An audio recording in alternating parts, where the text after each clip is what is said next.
प्रेमानंदे भगवान हरि हरि बोल निताय गौर सीताराम प्रेमानंदे भगवान हरि हरि बोल निताय गौर सीताराम प्रेमानंदे भगवान हरि हरि बोल भैया जनान श्री कृष्ण चैतन्य प्रभु नित्यानंद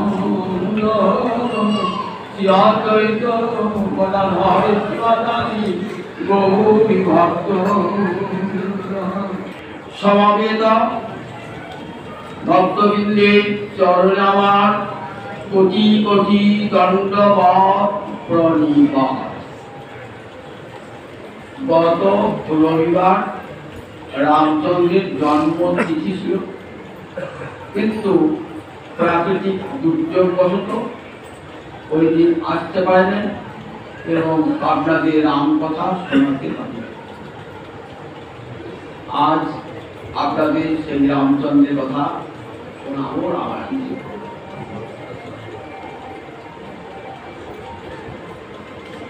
जयदेव तार दशावतार स्तोत्रे परशुरामेर परे रामचंद्र अवतारेर महिमा बर्णना वितरसी दिक्षुरणे दिक्पति कमनीयं दशमुख मौली बलि रमणीय केशवधृत राम शरीर जय जगदीश।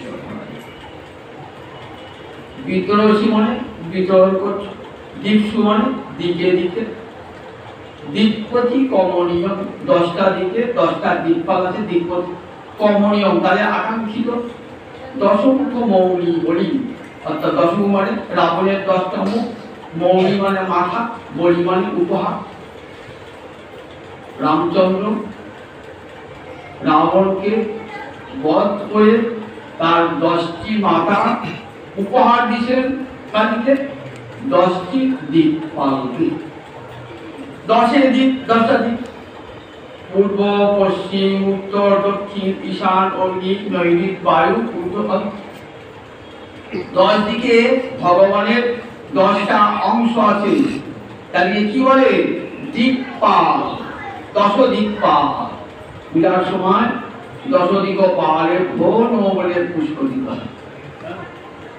এই 10 দিকপাল তারা রাবণের অত্যাচারে এত অতিষ্ঠ হয়ে উঠেছিল রাবণের বিনাশ তারা কামনা করছে। রামচন্দ্র নররূপে অবতীর্ণ হয়ে রাবণকে বধ করলেন, তার 10টি মাথা 10টি দিকপালকে উপহার দান করলেন। তাই বিতরসী দিক্ষু রণে রণে মানে যুদ্ধে, বিতরসী মানে বিতরণ করেছো, দিক্ষু মানে দিকে দিকে, দিক শব্দে সঠিক বহুবচন দিক্ষু দিকে দিকে, বিতরসী দিক্ষু রণে দিকপতি কমনীয়ম অর্থাৎ দিকপতি গণের যা আকাঙ্ক্ষিত দশমুখ মৌলি, মৌলি মানে মাথা, রাবণ দশমুখ মানে রাবণ, রাবণের মাথা, বলি মানে উপহার, দশমুখ মৌলি বলি রমণীয়ম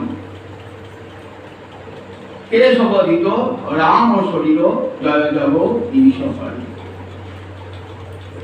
এই জগদীশ্বর বলি তুমি রামকে অবতীর্ণ হয়ে রাবণকে বিনাশ করে পৃথিবীর ভার অপহরণ করেছিলে, তাই তোমার জয় হোক, তোমার জয় হোক, তোমার জয়।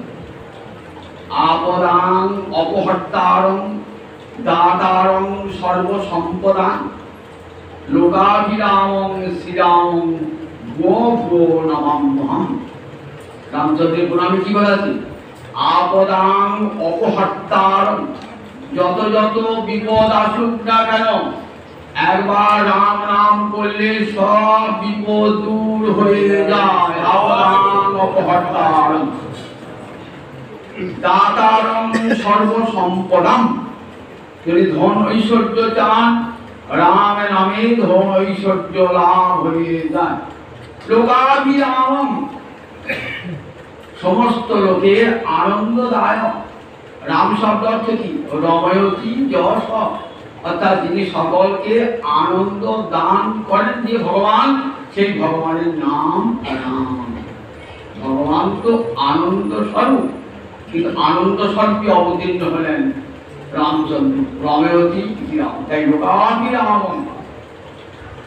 শ্রীরাম ভুয়ো ভুয়ো নমাম্যহম।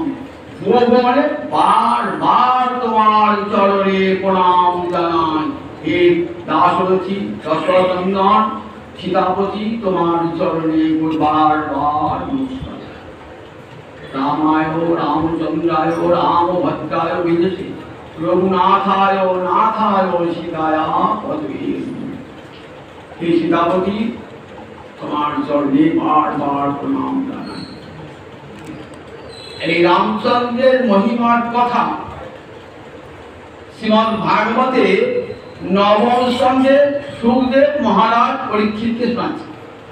দেখবেন ভাগবতের নবম স্কন্ধে সুখদেব বলছেন, মহারাজ আপনি তো ভগবান রামচন্দ্রের কথা শ্রুতং বর্ণিতং হি বিস্তরস তত্ত্বদর্শিভি, জগতে যারা তত্ত্বদর্শী তাদের মুখে শুনেছেন রাম কথা, বিস্তরস বিস্তার করে শুনেছেন। তাহলে মহারাজ পরীক্ষিত যখন রাম কথা শুনেছেন, তাহলে রাম কথা কত আগে বলুন একবার। কৃষ্ণের আবির্ভাব কাল কত? আজকে 5000 বছর পূর্বে। রামায়ণ তার পূর্বে রামায়ণ। তাই রামায়ণ ভারতের আদি কাব্য, বাল্মীকি ভারতের আদি কবি। রামায়ণের পূর্বে কোন কাব্য রচিত হয় না। বেদ রচিত হয়েছিল, কিন্তু বেদের মন্ত্রকে শ্লোক বলা হয় না। বেদের ঋগ বলা কি বলা হয়? মন্ত্র বলা হয়। কতগুলি ঋগ নিয়ে একটি সূক্ত, কতগুলি সূক্ত নিয়ে একটি অনুবাদ, কতগুলি অনুবাদ নিয়ে একটি মন্ডল। এমনি করে ঋগ্বেদের 10টা মন্ডল আছে। এদিকে বলা হয় ঋগ, শ্লোক বলা হয় না, ঋগ বলা হয়। এদের ঋষি ছন্দ দেবতা আছে। যখনই এই মন্ত্রের উচ্চারণ করা হবে বেদ মন্ত্র, তখনই ঋষি ছন্দ দেবতা উল্লেখ করে মন্ত্র উল্লেখ করতে হবে। কিন্তু শ্লোকেতে তা না, শ্লোক থেকে উৎপন্ন হয়েছিল, তাই এই ছন্দবদ্ধ পদ্যের নাম শ্লোক। শ্লোক থেকে উৎপন্ন হয়েছিল। কি রকম দেখো, এখান দিয়ে বোঝা যায় যে রামচন্দ্রের শোকে রামায়ণটা শোকেরই কাব্য। একদিন দেবর্ষি নারদ এসেছেন বাল্মীকির আশ্রম। কোথায় বাল্মীকি আশ্রমটা? তমসা নদীর তটে।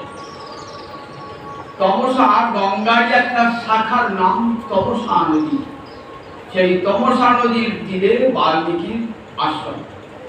সেখানে দেবর্ষি নারদ এসেছেন।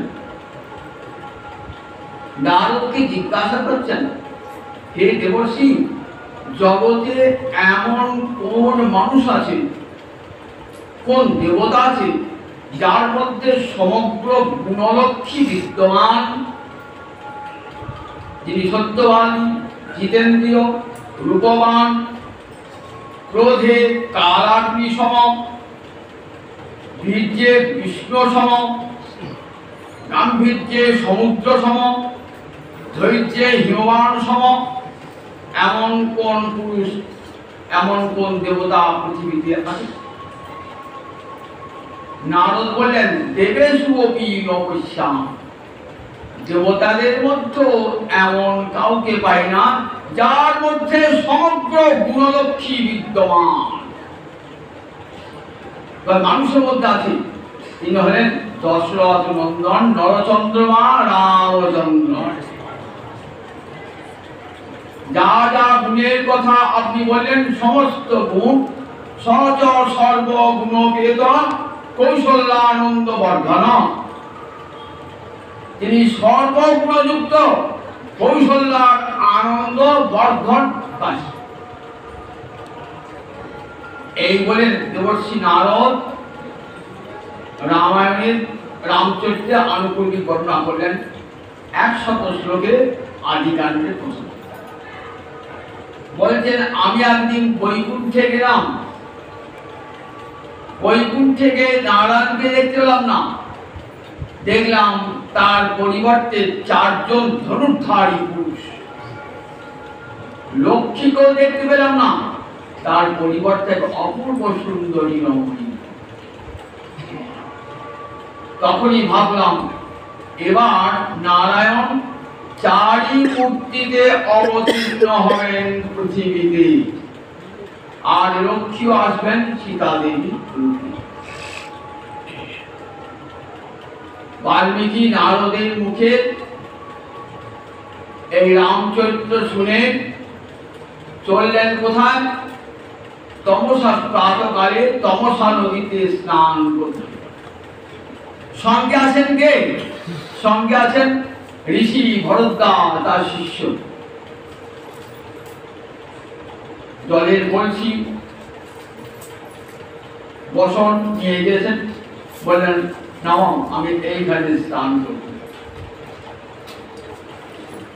ঋষি স্নান করে উঠে আসছেন, দেখলেন কি সুন্দর শোভা তমসা নদীর তীরে, অপূর্ব শোভা।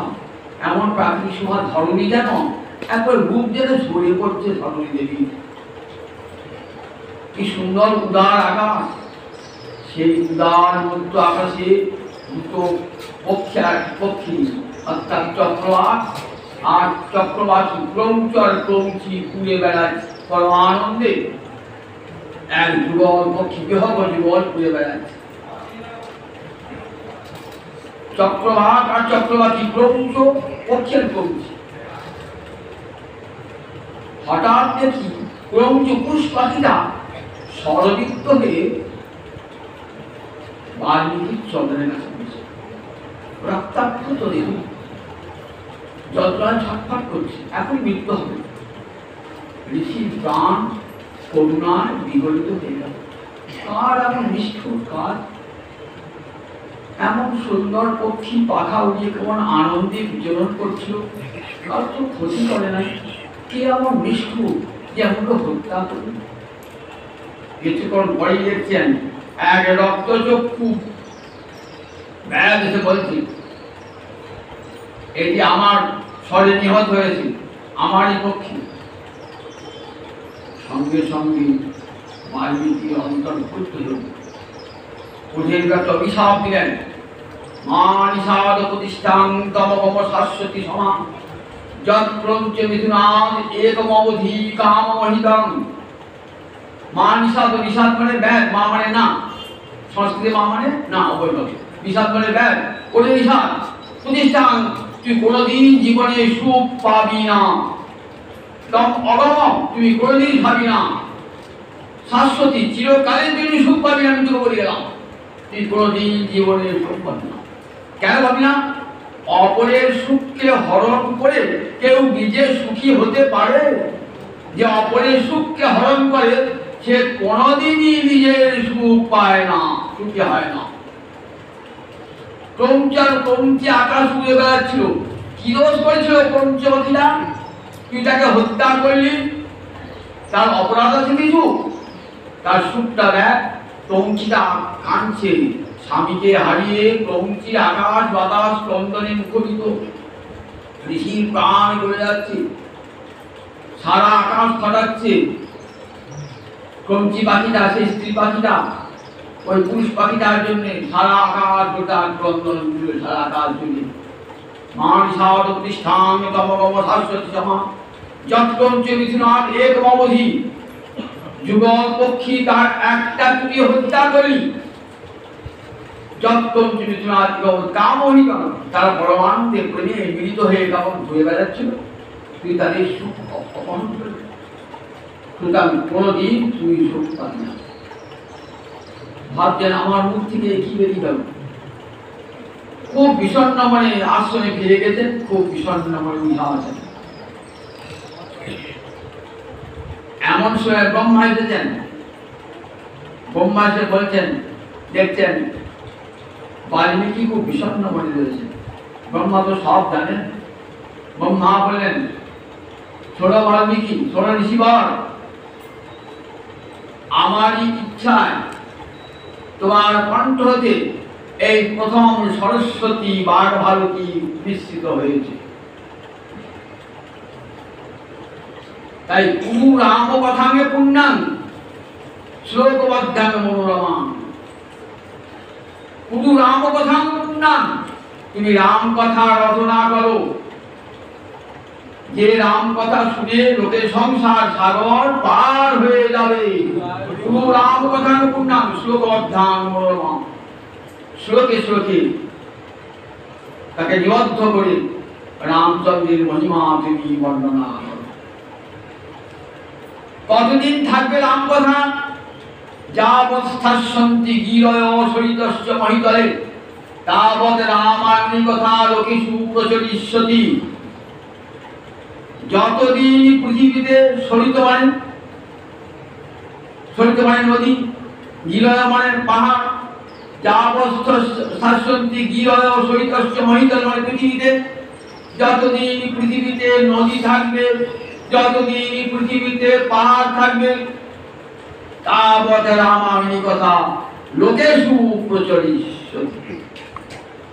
ততদিন পর্যন্ত রাম কথা জগতে প্রচারিত হবে। যুগের পর যুগ পাঠিয়ে গেছে। কোন ত্রেতা যুগে বসে রামায়ণ রচনা করেছিলেন বাল্মীকি, তারপর কত যুগ পেরিয়ে গেছে। আজ আমরা বিজ্ঞানের যুগে রয়েছি।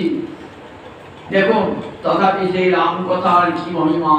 আজও রাম, যেখানে রাম কথা হয় লক্ষ লক্ষ লোক বুঝে রাম কথা শুনে। এ কোনোদিনই যাবে না। যা সত্য তা ছিল, আছে, থাকবে, তাকে নড়াবার ক্ষমতা কারো না।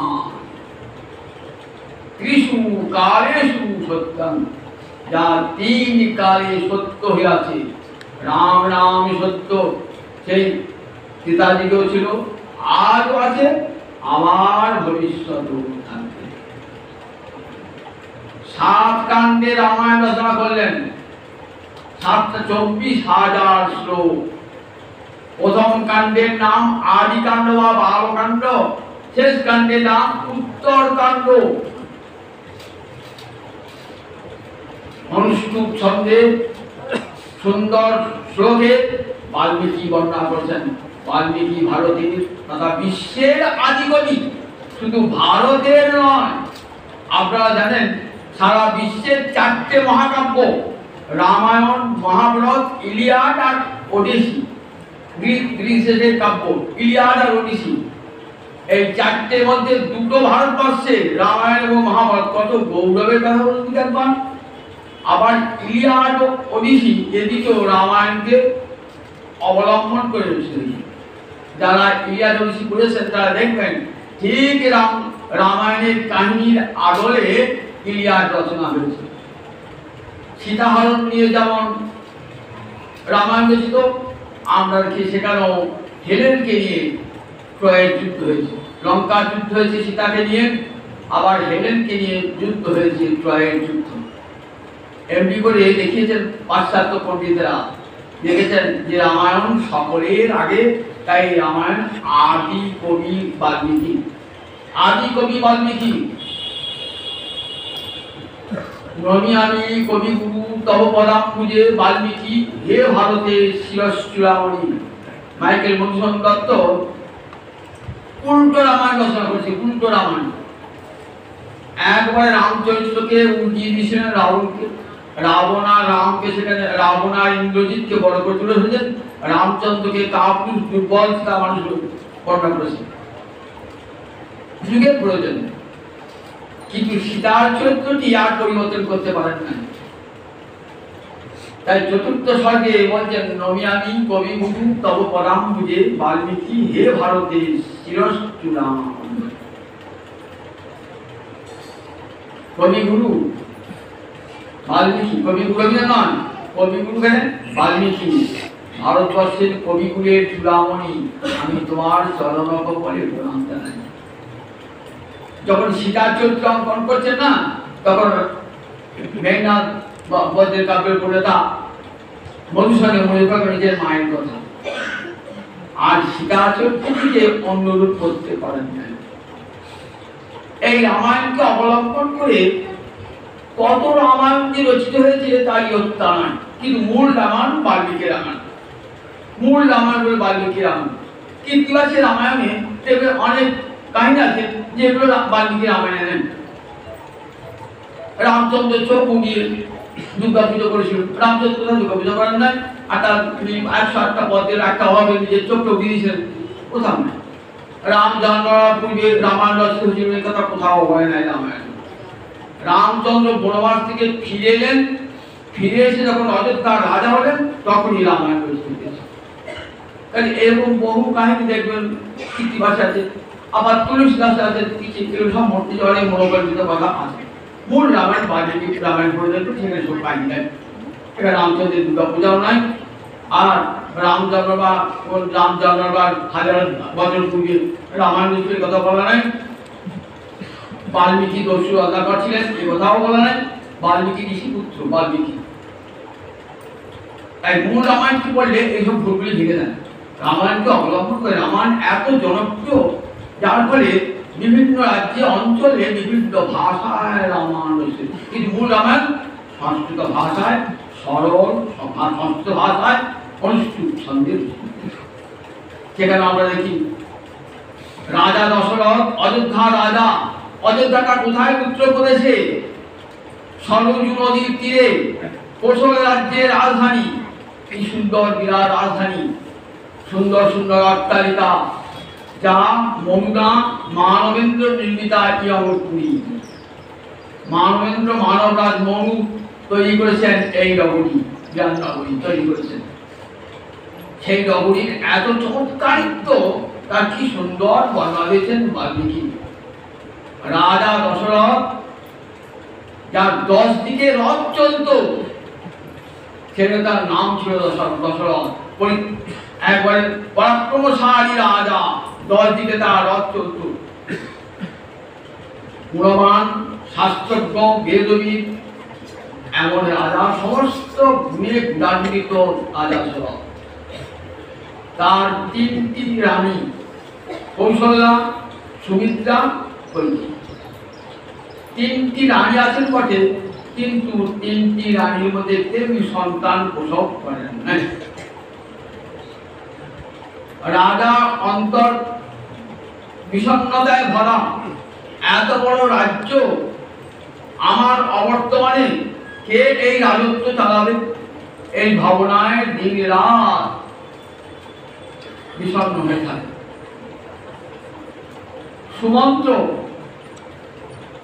দশরথের 8 জন মন্ত্রীর মধ্যে একজন মন্ত্রীর নাম সুমন্ত্র।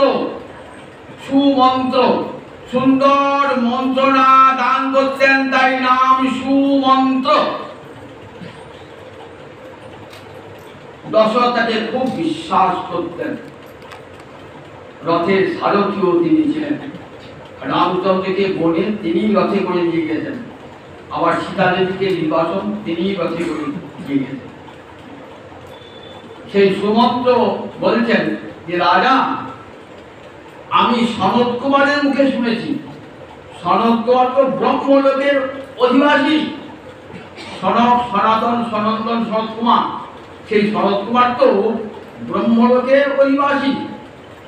তিনি আমাকে বলেছেন যে, দেখো কি করে সন্তান লাভ হবে। তা বললেন, যদি বিভাণ্ডক মুনির পুত্র ঋষ্যশৃঙ্গকে আনিয়ে পুত্রের চিত্ত করতে পারে। এইখানে বিভাণ্ডক মুনির পুত্র ঋষ্যশৃঙ্গের একটি সুন্দর কাহিনী আর বাল্মীকি আমাদের শুনিয়েছে। কশ্যপ মুনির পুত্র বিভাণ্ডক ঋষি, তার পুত্রের নাম ঋষ্যশৃঙ্গ। হরিণীর পেটে হয়েছিল বলে তার 2টো শিং ছিল, কিন্তু ঋষির পুত্র তো, তাই ঋষ্যশৃঙ্গ নাম। অপূর্ব সুন্দর এই ঋষ্যশৃঙ্গ দেখতে। পিতা আর পুত্রী থাকেন তপসা নদীর তীরে এক বনের দিকে। এই বিভাণ্ডক মুনির পুত্র ঋষ্যশৃঙ্গ জগতের পিতা ছাড়া আর অন্য কোনো পুরুষকেও চেনেন না। পৃথিবীতে নারী বলে কিছু আছে এটাও ছিল না, কোনোদিন নারী দেখেন। পিতাকেই পুরুষ রূপে দেখেছে, আর কারোর সঙ্গে তার পরিচয় একদিন। পিতা সন্ধ্যাবেলায় সকালবেলায় গিয়ে তপসা নদীর জলে গলা ডুবিয়ে তপস্যা করেন, রাত্রিবেলায় বাড়ি ফেরেন, সন্ধ্যাবেলায় বাড়ি ফেরেন, এসে আপন কুটিরে তপস্যা। কি করে সেই ঋষ্যশৃঙ্গ মুনিকে আনা যায়, তার দ্বারা কেমন করে পুত্রেষ্টি যজ্ঞ করা যায়, কোনো তো উপায় নেই। তখন একটা উপায় উদ্ভাবন করলেন। কি উপায় উদ্ভাবন? এর আগে আমরা দেখি রাজা লম্পান, দশরথের বন্ধু, তার রাজ্যে বৃষ্টিপাত হয় বলে প্রায় 10 বৎসর অজন্মা, কোন শস্যাদি জন্মায় নাই, প্রজারা খাদ্যাভাবে আতুর হয়েছে। তখন তাকে এক ঋষি উপদেশ দেন যে বিভাণ্ডক মুনির পুত্র ঋষ্যশৃঙ্গকে নিয়ে আসে। রাজা কিভাবে আনবেন ঋষ্যশৃঙ্গ মুনিকে? মন্ত্রীরা আমরা ঠিক করবে কি করে ঋষ্যশৃঙ্গ মুনিকে আনা যায়। তখন নগরে যত সুন্দরী বনিতা, 12 বনিতা, তাদেরকে নিয়ে এলেন, সুন্দর সাজিয়ে গুজিয়ে সুন্দরকে নিয়ে এসে নানাবিধ উপহার দিয়ে পাঠিয়ে দিলেন। মশা পাঠালেন। যখন বিভাণ্ডক মুনি থাকে না, শুধু একা ঋষ্যশৃঙ্গ থাকে। যখন গিয়েছেন এই 12 বনিতারা, সুন্দরী রূপসী 12 বনিতারা, তাদের মূর্তি তো অবাক, পৃথিবীতে এরা কারা? কিন্তু পিতা ছাড়া আর কাউকে দেখেন নাই, অন্য কোনো পুরুষ দেখেন নাই। নারী বলে যে একটা জাতি আছে কিন্তু জানি অপূর্ব সুন্দরীকে এক দৃষ্টিতে তাকিয়ে আছেন, অতি পবিত্র নির্মল দৃষ্টিতে তাকিয়ে আছেন, যে দৃষ্টিতে হৃদয়ের সমস্ত পাপ কালিমা দূরীভূত হয়ে যায়। সারা জীবনের তপস্যার ফল ওই চক্ষু দিয়ে নির্গত হয়েছে। বনিতা এলেন, নৃত্য গীত করলেন, ঋষ্যশৃঙ্গ মুনিকে বড় উপহার দিলেন। ঋষ্যশৃঙ্গ তাদের বড় আদর আপ্যায়ন করলেন। বলে, আমি এই বনে একা থাকি, আমার পিতাও থাকেন না, সারাদিন কারোর সঙ্গে কথা বলতে পারি না, আপনারা মাঝে মাঝে আসেন। সুযোগ হয়ে গেল, এইবার কি করে ঋষ্যশৃঙ্গ মুনিকে আনা যায়। তখন মন্ত্রী বলেন, তোমরা যাও, একটা বিশাল নৌকা নিয়ে সেই নৌকাটাকে আশ্রমের মতো সাজাও, চারিদিকে পুষ্প দিয়ে সাজাও, পাতা দিয়ে সাজাও, সুন্দর করে সাজিয়েছেন। সাজিয়ে নৌকার করে বসে আছেন ওই 12 বনিতারা। ঋষ্যশৃঙ্গ মুনি দেখছেন সুন্দর একটা আশ্রম যেন মনে হচ্ছে। ধীরে ধীরে ধীরে পদক্ষেপে দেখলেন সেই সুন্দরী বনিতারা রয়েছে। আসুন আসুন ঋষিপুত্র, আপনাদের কত উপহার এনেছি। ঋষিপুত্র গিয়ে কোথায় পড়লেন? সেই নৌকায় উঠলেন। সেই নৌকাকে নিয়ে সত্তর চলে এলেন। 12 বনিতারা কোথায়? অঙ্গরাজ। অঙ্গরাজ মানে কোথায়? বিহার। আমরা বলছেন ষোড়শ মহালিঙ্গ ইতিহাসে বলেছেন তো, অঙ্গ বঙ্গ কলিঙ্গ। অঙ্গটা বিহার, তাদের কি বলে? অঙ্গরাজ্য। এটা বঙ্গ, উড়িষ্যা কলিঙ্গ। অঙ্গরাজ লম্পাদ বড় আদরে নিয়ে এলেন। আসার পরে সুবর্ষা দেখা দিল, ধনধান্যে সমৃদ্ধ হয়ে উঠল রাজা রাজগুরু। নিজের কন্যা শান্তাকে অর্পণ করলেন ঋষ্যশৃঙ্গের হস্তে। ঋষ্যশৃঙ্গ রয়েছে কোথায়? অঙ্গদেশে। এই অঙ্গদেশে রাজার সঙ্গে রাজা দশরথের খুব বন্ধুত্ব ভাব। রাজা দশরথ একদিন গেলেন অঙ্গরাজে, কয়েকদিন থাকলেন অঙ্গরাজে। বলেন, আমার একটা প্রার্থনা আছে, সেই প্রার্থনা পূর্ণ করতে হবে।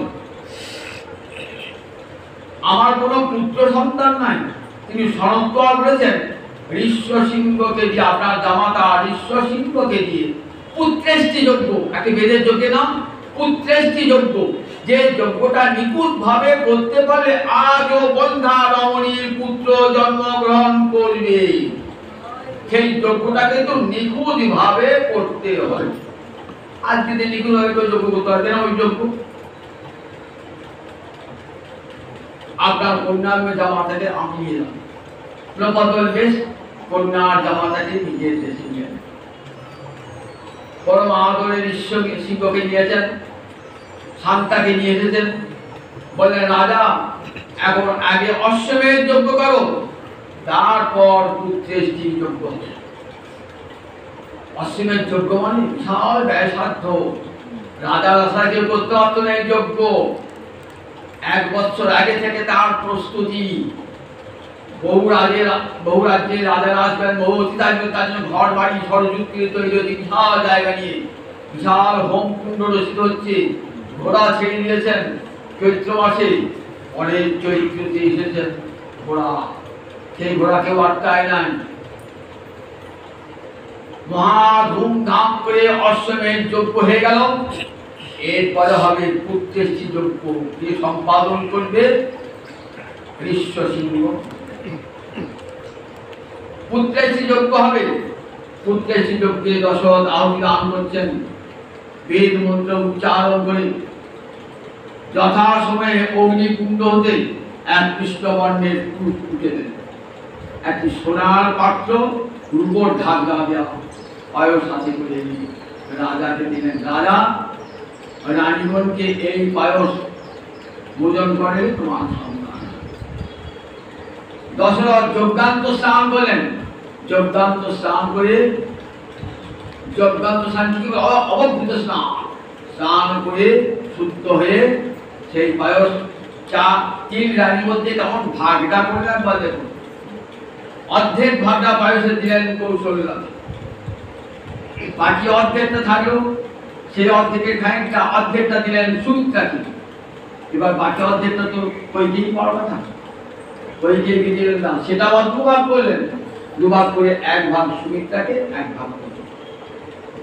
এর মধ্যে একটা বড় রাজনীতি আছে। এই যে 22 ভাগ না, এই 22 ভাগটার মধ্যে অন্তর্ভুক্ত একটা রাজনীতি আছে। কেন বলুন? কইকেইকে রাজা দশরথের বরাবর কইকেয়ীর কথা সন্দেহের দৃষ্টি ছিল। যদিও কইকেয়ী খুব সুন্দরী, 3 রানীর মধ্যে কইকেয়ী খুব সুন্দরী, রাজার মন ভোলাতো। রাজা অধিকাংশ সময় ওই কইকেয়ী ধরে কাটাতেন সুন্দরী বলে, কিন্তু মনে মনে একটা ভয় ছিল। কেন? কইকেয়ীর পিতার নাম ছিল অশ্বপতি। যদি অশ্বপতি কোনোদিন তার কোন সম্পর্ক যুক্ত হয়ে যদি আমার রাজ্য আক্রমণ করে,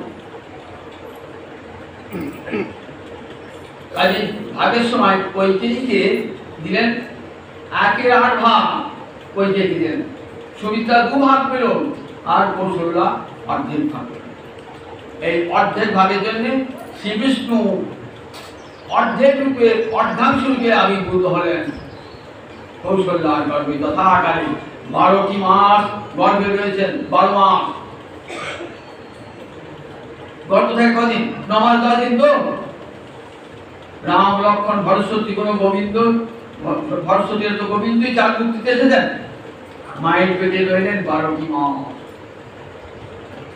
চৈত্র মাসে শুক্লপক্ষের নবমী তিথিতে পুনর্বসু নক্ষত্রে ভগবান রামচন্দ্র আবির্ভূত হলেন। তার 1 দিন পরে কইকেয়ীর গর্ভবতী ভরতের জন্ম, আর তার 2 দিন পরে সুমিত্রার গর্ভবতী যমজ পুত্র লক্ষ্মণ শুক্ল। রাজা দশরথের তো আনন্দের সীমা নাই। 4 পুত্র হয়েছেন। শ্রী ভগবানের 4 অংশে বিভক্তে। সুখদেব বলছেন মহারাজ ভগবান এবার 4 অংশে বিভক্ত হয়ে এসেছেন।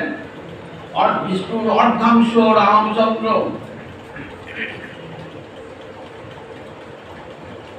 4টি অংশে বিভক্ত হয়ে রাম লক্ষ্মণ ভরত শত্রুঘ্ন এসেছেন। কেন এসেছেন? যখন পুত্রের যজ্ঞ হয়, সেই যজ্ঞে দেবতারা এসে কাতর প্রার্থনা জানিয়েছেন ব্রহ্মাকে।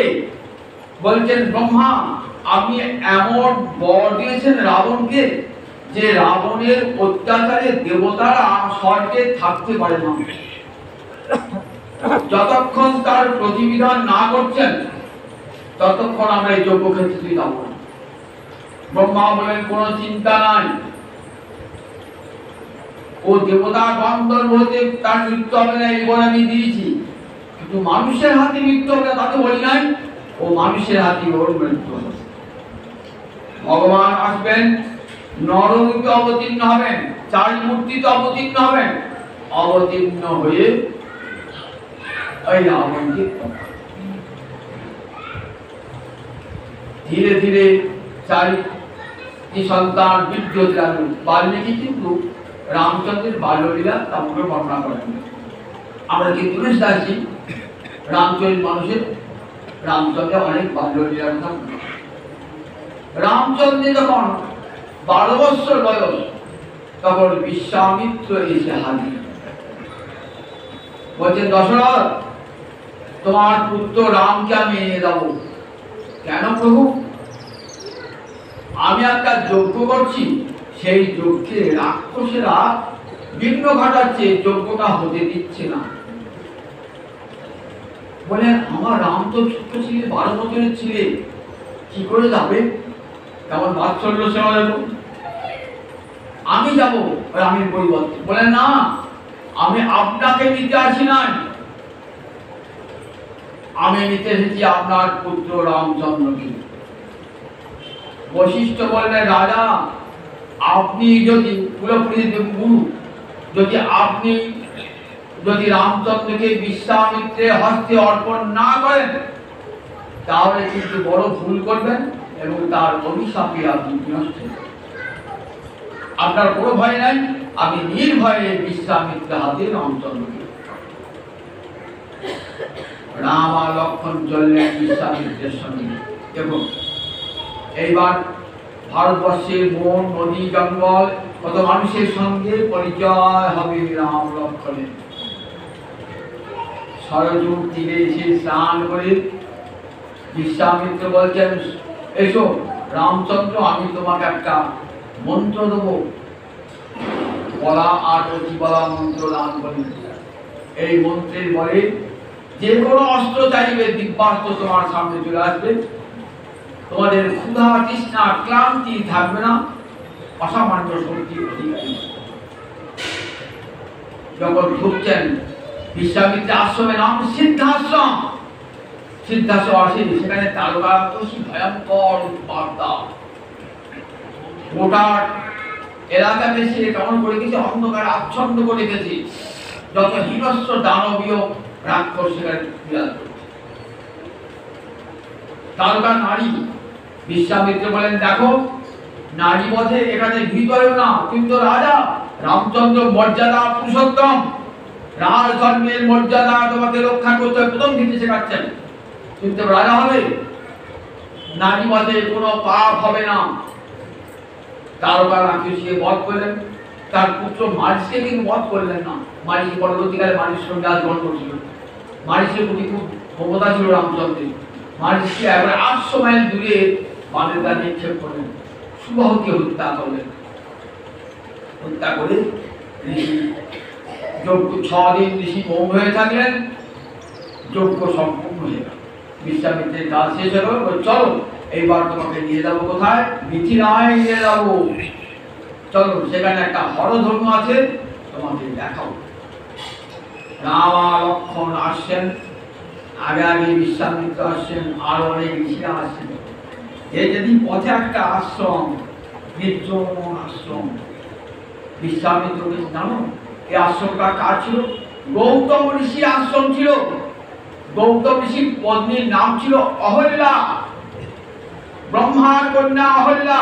অহল্যা মানে হল মানে পুষ্পিতা, কোন প্রকার পুষ্পিতা তার মধ্যে ছিল না। ব্রহ্মা পৃথিবীর সব সৌন্দর্যকে নিয়ে এই তিলোত্তমা এই অহল্যাকে নির্মাণ করেছিলেন। কার হাতে অর্পণ করেছিলেন? জিতেন্দ্রীয় পুরুষ গৌতমের হস্তে অর্পণ করেছি, গৌতমের হস্তে। ইন্দ্র কি করেছিলেন? গৌতমের চতুষ্পাঠীতে পড়তে দেন। গুরুপত্নীকে দেখে এই দেবরাজ ইন্দ্র পাগল হয়ে যান। কি করলেন? গৌতমের রূপ ধরে এসে অহল্যাকে ধর্ষণ করেছিল। যখন বেরিয়ে যাচ্ছেন তার চরিত্রকে হত্যা করে পথিমধ্যে দেখা গৌতম ঋষির সঙ্গে। গৌতম তো ঋষি বুঝতে পেরেছেন যে আমার স্ত্রীর সতীত্ব নাশ করেছ তুমি, আমি তোমাকে অভিশাপ দিলাম। কি অভিশাপ দিলাম? তুমি একদিন মানুষের হস্তে পরাজিত হবে, ব্রহ্মা অভিশাপ, এবং তোমার স্বর্গরাজ্য কখনো স্থির থাকবে না। অসুরদের অত্যাচারে বারবার তুমি উপদ্রুত হবে, আর তোমার অঙ্গে সহস্র জনি চিহ্ন হবে। সহস্র জনি চিহ্ন নিয়ে ইন্দ্র বেরবেন কি করে? তখন দেবতারা সব ভগবানকে বললেন, এই সহস্র জনি চিহ্ন নিয়ে আমাদের রাজাই তো আবার করতে পারছেন না। সহস্র জনির মধ্যে কি বলেন? এই জনিকে চক্ষুতে পর্যন্ত বলেন। দেবরাজ ইন্দ্র সহস্র লোচন হয়ে গেল দেবরাজ ইন্দ্র। এরপরে ব্রহ্মাকে অভিশাপ দিয়েছিলেন, ব্রহ্মা তুমি আমার কন্যা অহল্যার সতীত্ব নষ্ট করেছো, তাই দেখো তুমি বারবার তুমি স্বর্গ থেকে বিচ্যুত হবে এবং অসুরেরা তোমার উপর অত্যাচার করবে, তোমার ইন্দ্রপদ স্থায়ী হবে না। আমরা দেখি রামায়ণে রাবণ আর ইন্দ্রজিৎ কি বলেছেন? রাবণের পুত্র ইন্দ্রজিৎ ইন্দ্রকে বেঁধে মর্তের কারাগারে দিয়েছে, মর্তের কারাগারে স্বর্গের দেবতাকে নিয়েছে। তাই না হলে ইন্দ্রজিৎ রাবণের পুত্র ইন্দ্রকে জয় করেছেন, তাই না হয়ে গেল বাসব বিজেতা ইন্দ্রজিৎ। ইন্দ্রপদ তার স্থির থাকে নাই, বারবার অত্যাচারিত হয়েছে। অহল্যার গৌতম মুনি জানতে পেরে যে স্ত্রীকে কি বললেন? তুমি শিলাভূত, তুমি শিলা হয়ে এখানে থাকো, পাপিষ্ঠা দুরাচারিণী, তুমি শিলা হয়ে থাকো এখানে। বিষ্ণু ক্ষমাশীল। ত্রেতা যুগে রামচন্দ্র যখন অবতীর্ণ হবেন, রামচন্দ্রের চরণ স্পর্শে তুমি আবার প্রাণ ফিরে পাবে, তোমার সব পাপ কালিমা ঘুচিয়ে যাবে। বিশ্বাসকে বলেন চলো রামচন্দ্র একবার চলো আশ্রমে। রামচন্দ্র আশ্রমে গেলেন, আশ্রমে রামচন্দ্র গেলেন, রামচন্দ্রের চরণ স্পর্শে আবার অহল্যা পাশানি অহল্যা মুক্তি লাভ করল। অহল্যা রামচন্দ্র স্তব করেছেন, রামচন্দ্র অহল্যাকে স্তব করেছেন। গৌতম মুনি এসেছেন, আবার গৌতম মুনি এসে নিজ স্ত্রীকে আবার ফিরিয়ে দিয়েছেন। জগৎকে দেখালেন নারী জোরপূর্বক যদি কেউ সতীত্ব হরণ করে তাতে নারীর সতীত্ব হানি হয় না, তার আত্মাকে কলঙ্কিত করতে পারে না, কারণ দেহটা নারী জাতির সবসময় নিজের অধীন নয়, কিন্তু মনটা তো তার অধীন। যার মনটা গৌতমের প্রতি আকৃষ্ট সে মনে তো কোনো কালী বানায়। তাই আবার গৌতম মেনে নিলেন বাসায় অহল্যা।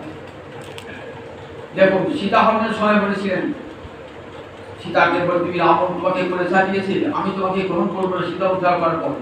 সীতাও বলেছেন দেহটা আমার অধীন নয়, আমি নারী জাতি, স্বাভাবিকভাবেই শক্তিতে আমি দুর্বলা, কিন্তু আমার চিত্ত সব সময় আমার নিজের অধীন। আমি কখনো রামার অন্যম কমপি ন কামে, রামচন্দ্র ছাড়া আমি জীবনে কাউকেও কামনা করি না, কামনা করি না, কামনা করি না।